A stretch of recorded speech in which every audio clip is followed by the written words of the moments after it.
2 months had passed since the contract was torn. 2 months of something Kashara never thought she would have again. Happiness. Real happiness. The kind that sneaks up on you when you're not looking. The kind that makes you forget you were ever broken. The kind that terrifies you because you know how quickly it can disappear. Every morning, Kashara woke up in the east wing of the Shin estate. Every morning, she had breakfast with her husband in the garden pavilion.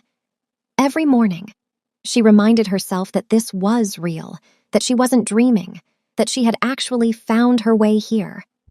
She was no longer just the CEO's wife.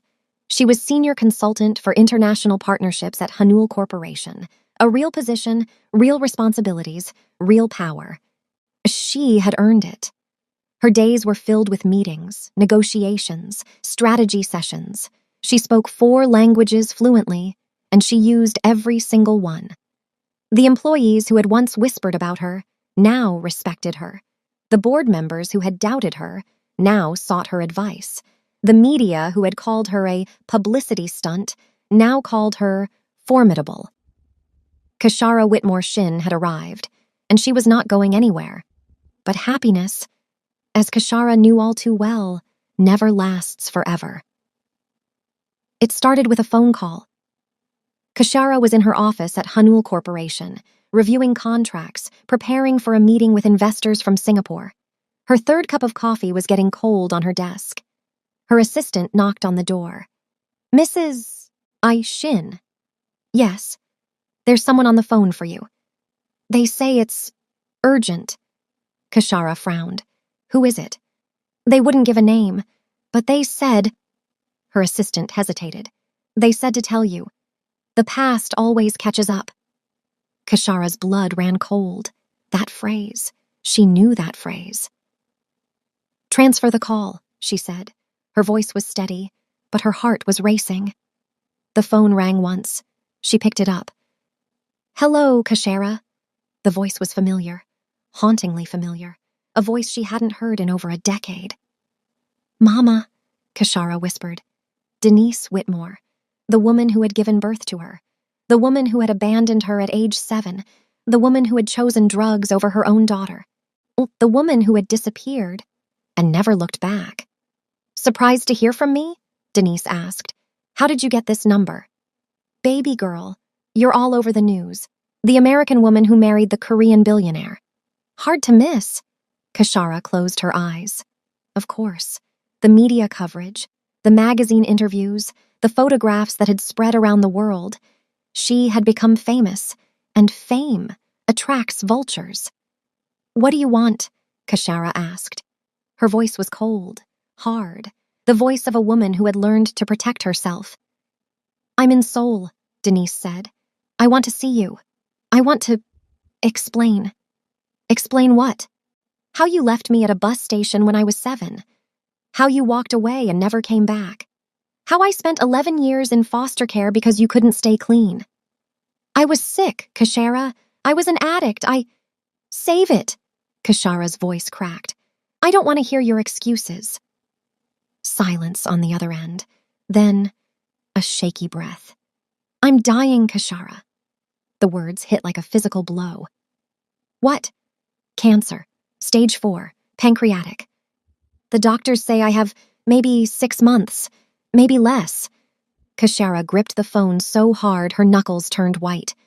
"You're lying." "I'm not. I have the medical records. I can show you. I didn't come here for money. I didn't come here to cause problems. I needed to see you. One last time. Before I go." Kashara couldn't speak, couldn't think, couldn't process what she was hearing. "I'm staying at a hotel in Itaewon," Denise continued. "The Blue Moon Inn, room 304. If you want to see me, I'll be there. If you don't, I understand. But I had to try, baby girl. I had to try." The line went dead. Kashara sat frozen at her desk. Her mother, here, in Seoul, dying. 20 years of silence, 20 years of anger, 20 years of wondering why she wasn't enough. And now, this. She didn't know how long she sat there.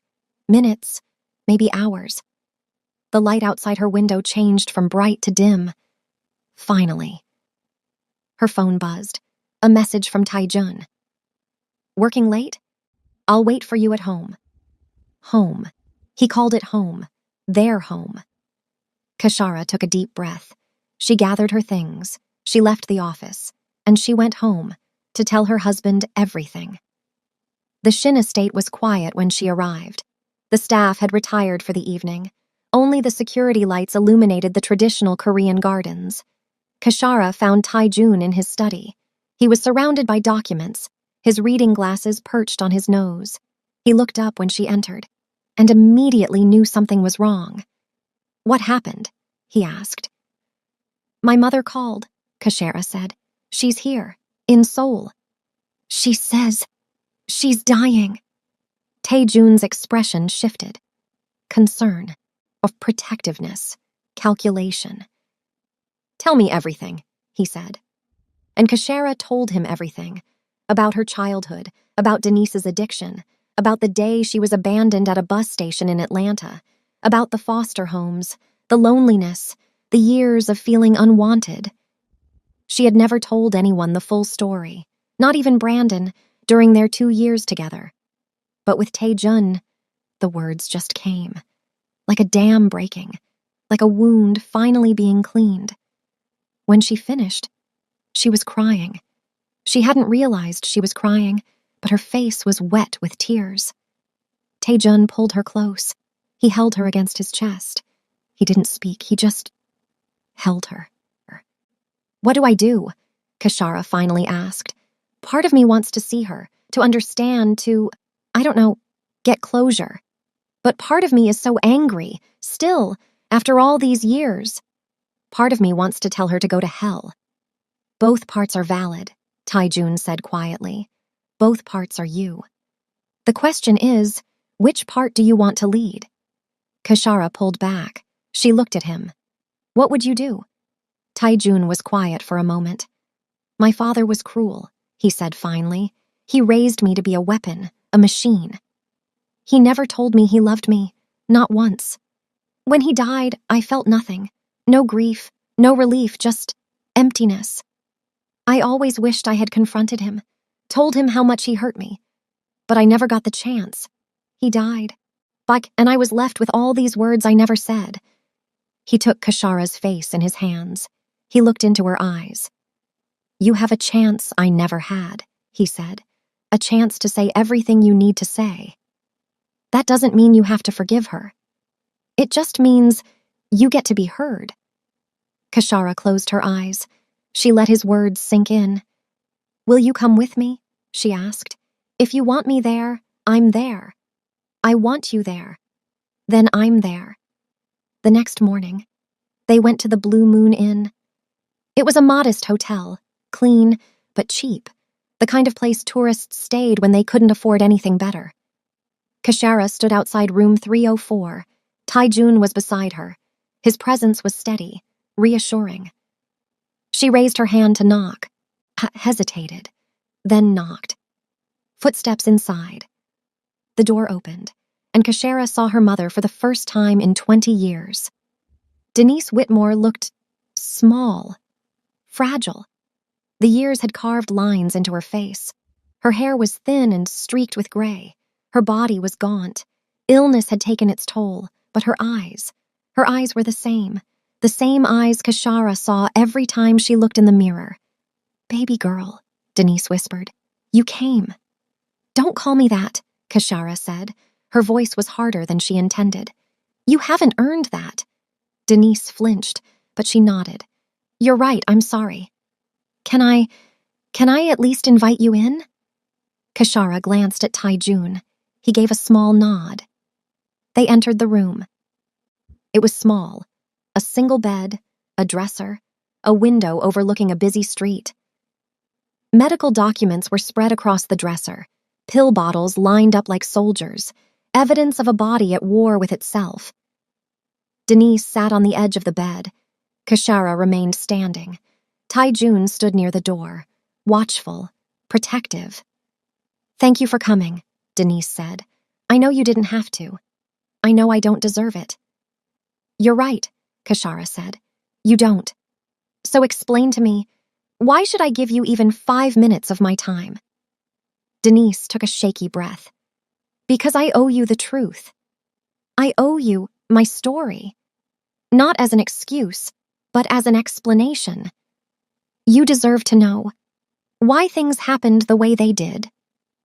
Kashara crossed her arms. I'm listening. Denise looked down at her hands, thin, trembling, the hands of a woman who had lived hard and was dying harder. I grew up poor, she began. Dirt poor, in a house with no running water half the time.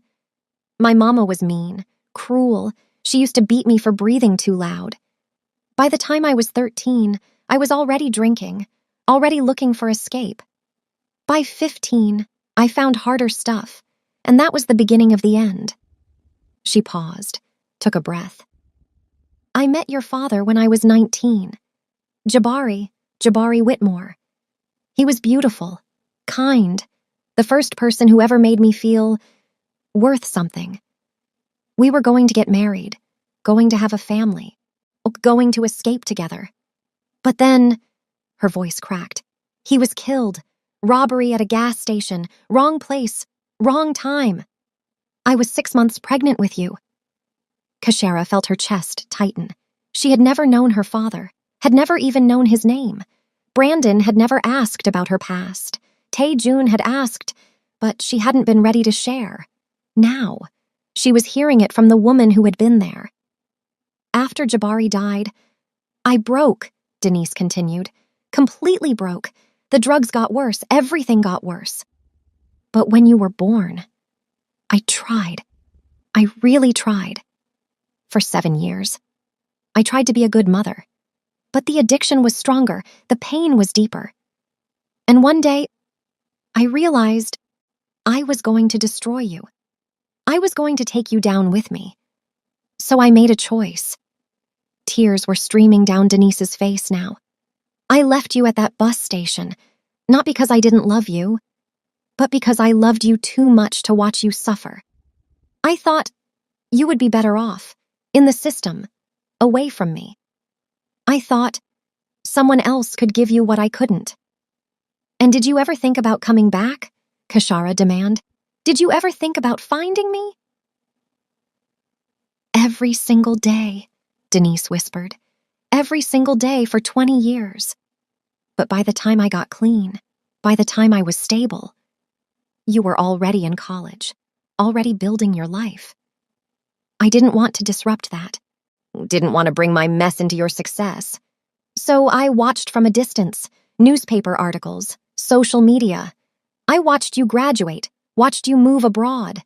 And I was so proud, Kashara, so proud of who you became. Despite me, not because of me. Kashara's throat was tight.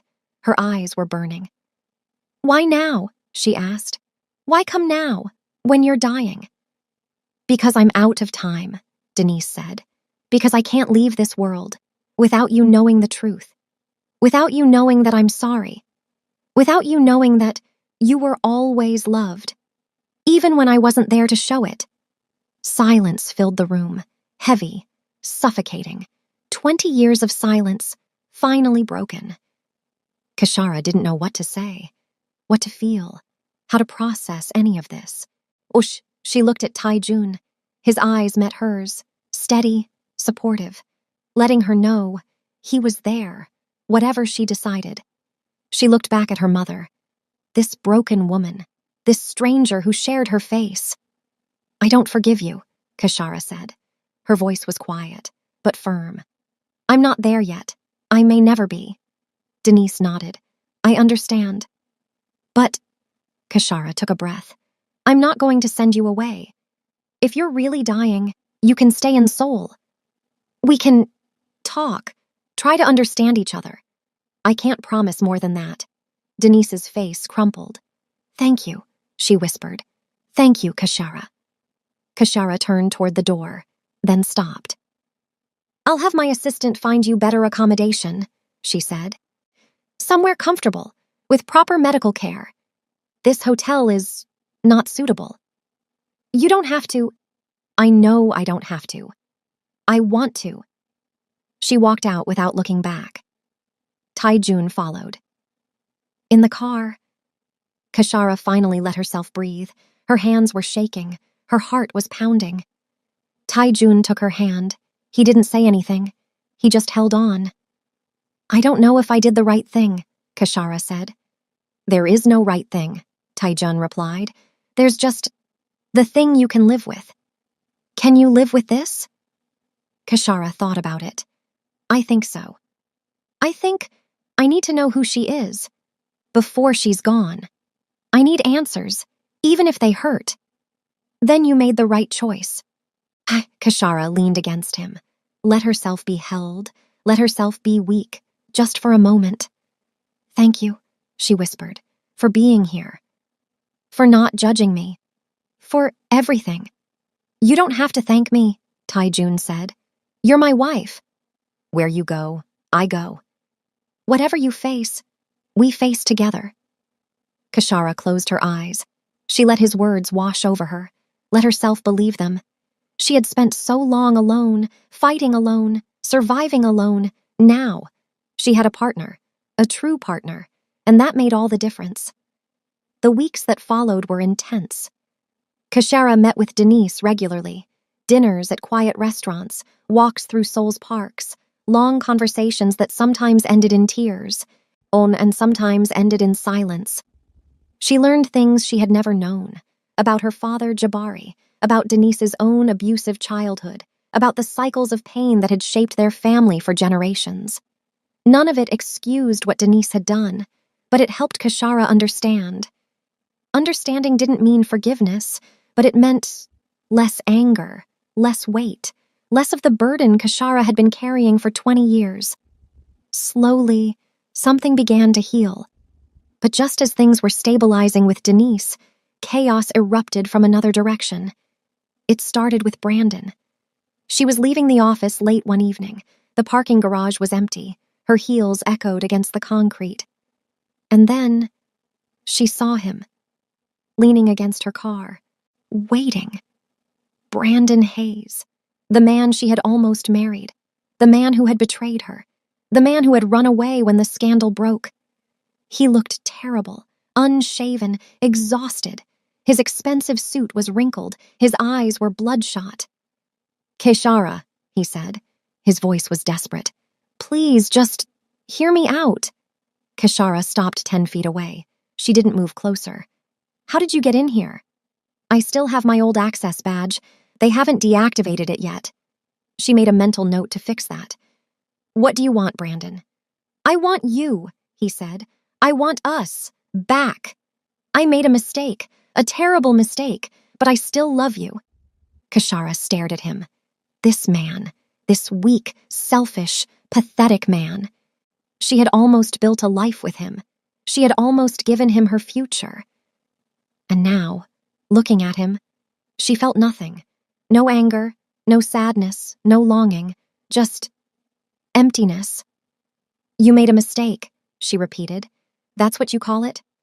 You cheated on me, got another woman pregnant, planned to marry me while hiding her. And when everything fell apart, you ran. You abandoned your pregnant mistress, fled the country. And now, a year later, you show up wanting me back? When you say it like that, there's no other way to say it, Brandon. Those are the facts.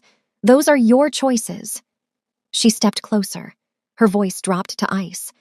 Let me make something very clear. I am not your backup plan. I am not your second choice. I am not the woman you crawl back to when everything else fails. Keshara, please.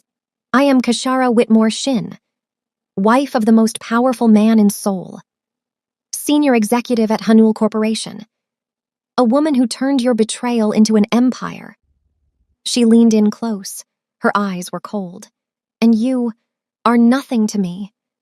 Not anymore. Not ever again. Brandon's face went pale. You don't mean that. I mean every single word. She straightened. She smoothed her coat. She looked at him one final time. Go home, Brandon. Go back to America. Find whatever's left of your pathetic life and rebuild it.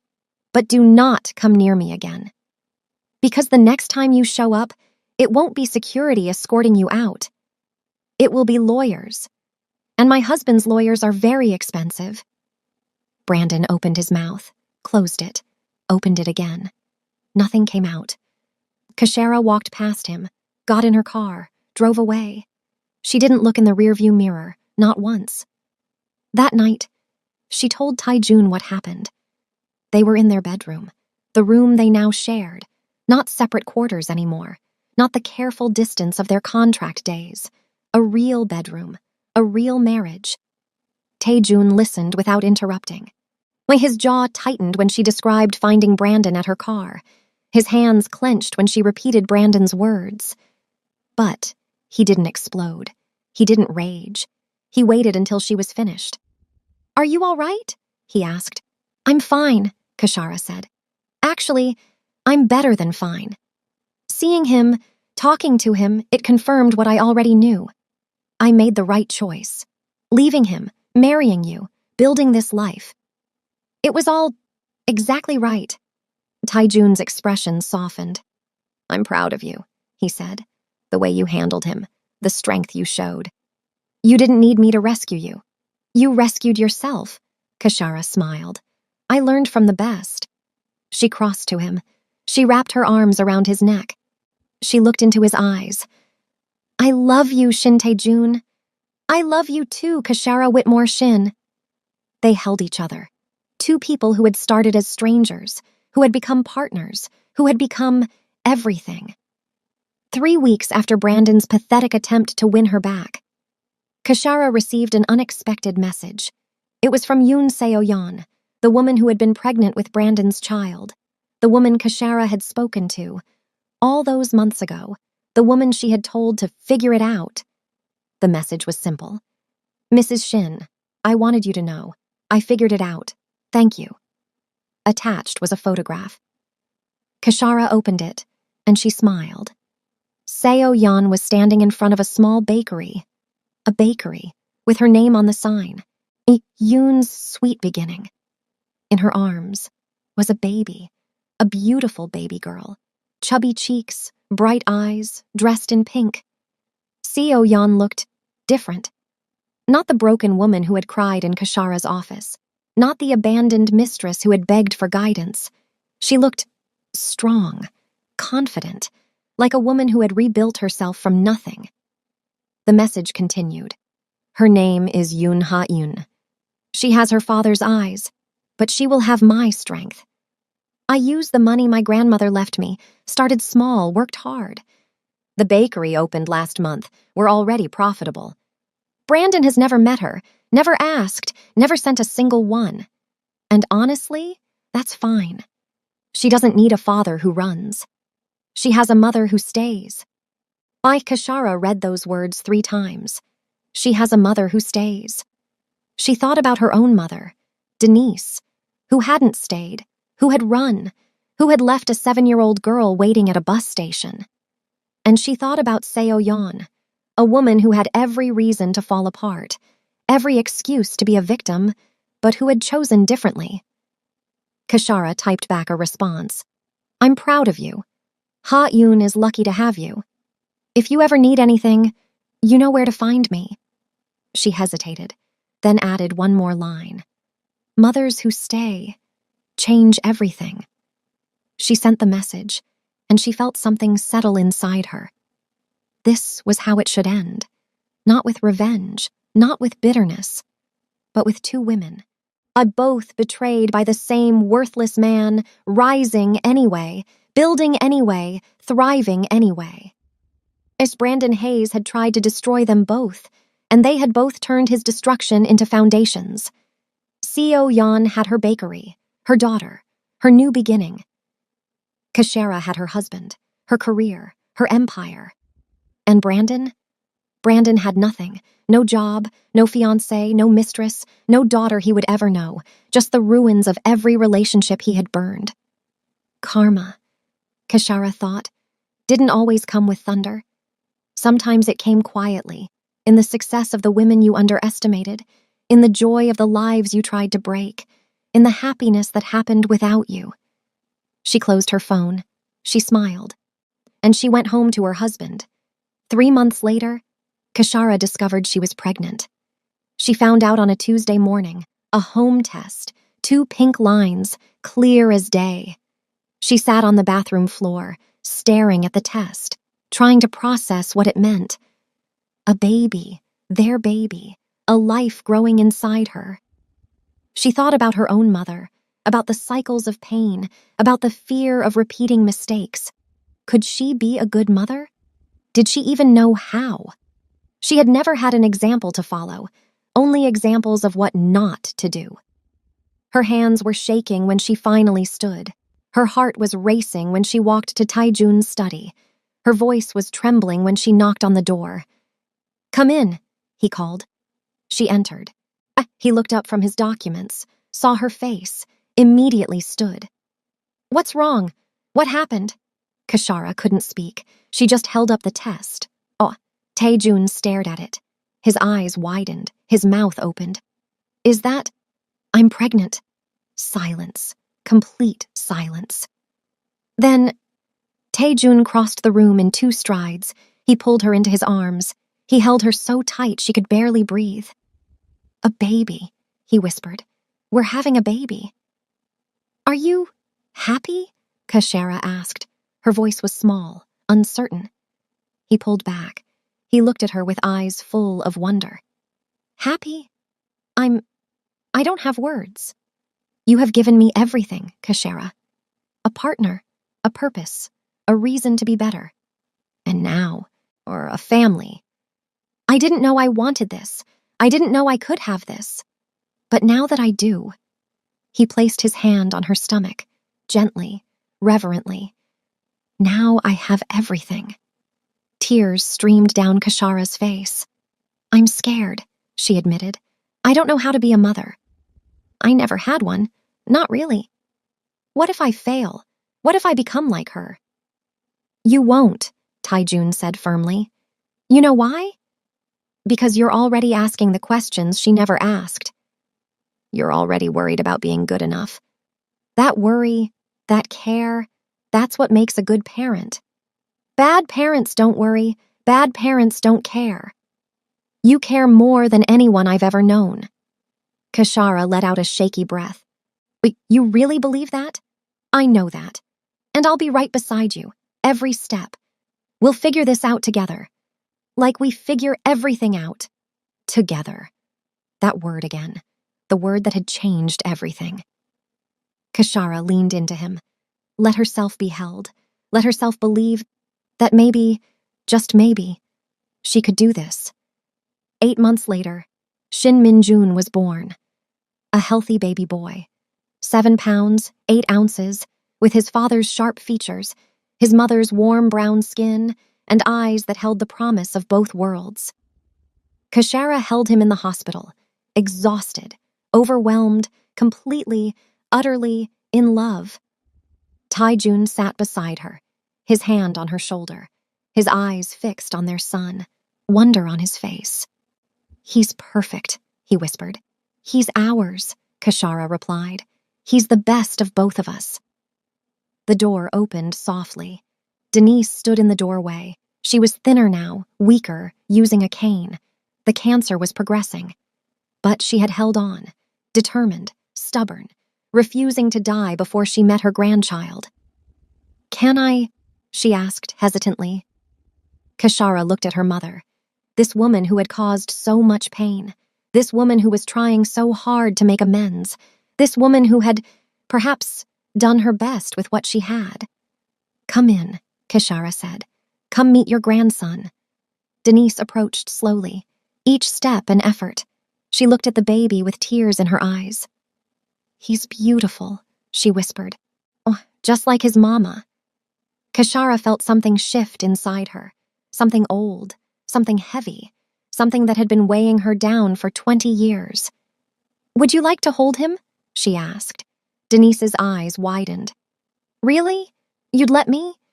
"Yes, I would." Carefully, gently.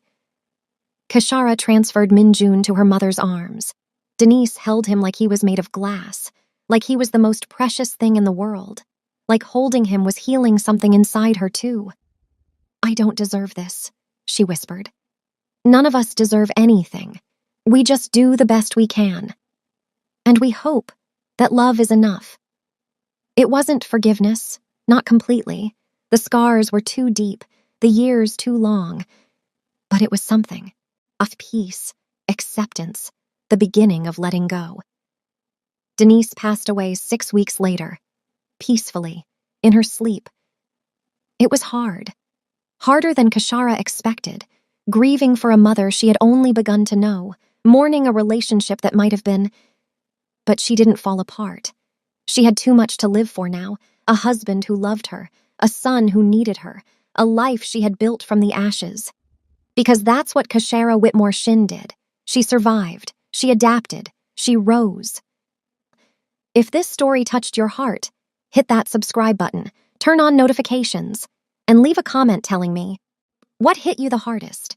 Was it the reunion with Denise? The confrontation with Brandon? Yoon Seo-yeon newfound strength? Or the birth of baby Min Jun?